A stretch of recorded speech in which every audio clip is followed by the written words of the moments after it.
છોકરી હોય કેમ ખબર પડે?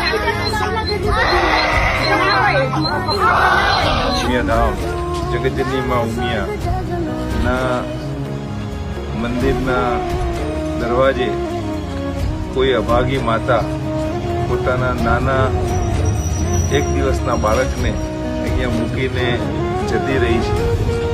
ખબર નહીં એનો જીવ કેવી રીતે ચાલ્યો હશે.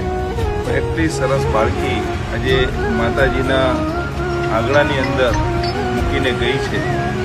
ત્યારે સમાજ માટે આ એક એવો ચેતવણીરૂપ કિસ્સો કહી શકાય કે ક્યાંક કોઈને પાપ કર્યું હશે અને પાપના ભાગીદાર તરીકે જાહેર ન થઈ જવાય એટલા માટે આટલા સુંદર બાળકને માં ઉમિયાના ચરણોમાં મૂકીને એની માતા ભાગી ગઈ હોય એવું લાગે છે.